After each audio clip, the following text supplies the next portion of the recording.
Feeling a little hungry tonight. What should I select? Options. Let's see. Let's start with an appetizer. Welcome to, that might be good. What is this? Draft and Write Records.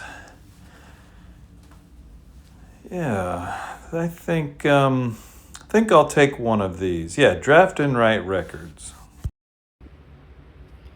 Yeah, that looks really good. I think I'll have some of that. Draft and Write Records is a game for 1 to 6 players. Takes about 30 to 60 minutes, usually shorter, depending on player count. It's good for ages 10 and up, and it weighs about a 2.22 out of 5 on the BGG complexity rating. So, not too hard, not too easy. The designer is Bruno Marcel, and the artist is Pedro Alberto. Now, Draft and Write Records is a pretty traditional flip and write game. You're drafting cards from the deck to help manage and build a band, and you're going to help lay down tracks, right? You're going to publish some records, go on tour. You also have some objectives to accomplish, and these goals might be like recording 3 albums or touring at a certain event. So what is it that sets this game apart?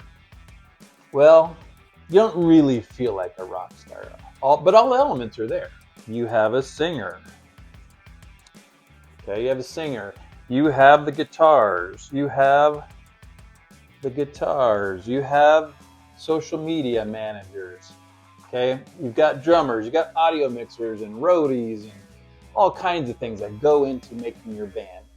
And to be successful, you can't overdo it on any one area, right? You have one singer. You can only have so many guitarists and musicians, right?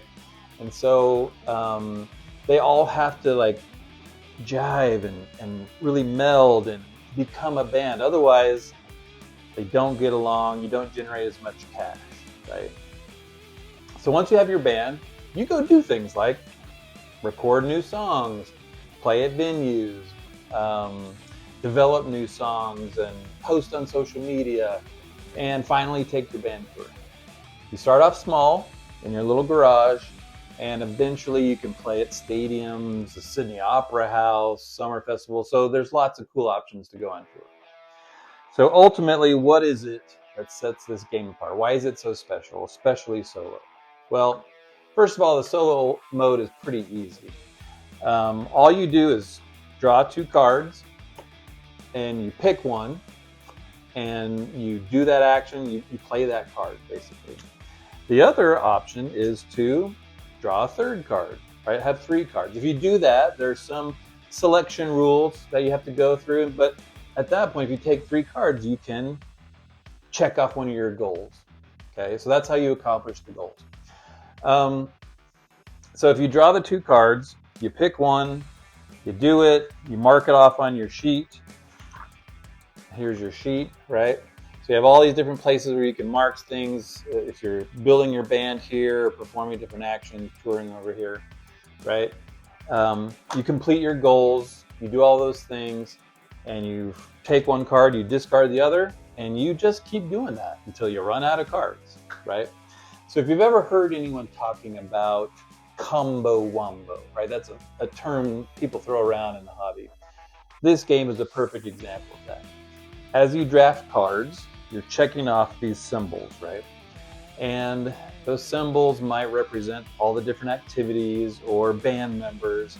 Once you get a chain of them all together, suddenly you're generating points and earning money, and all these dollars can be spent to do another action, and you just have this cascading effect where you're kind of checking off all these different places and developing more and more points, right? You could do 3, 4, 5 actions in a row, and ultimately that's what's so fun about this. Also, I mean, the art is really on point, right? You kind of get that rock and roll feeling. You've got all the various activities that you're participating in, going to different venues, posting on social media, like things that a band would do. The art is colorful, it's evocative of the theme, and the gameplay is just really fun.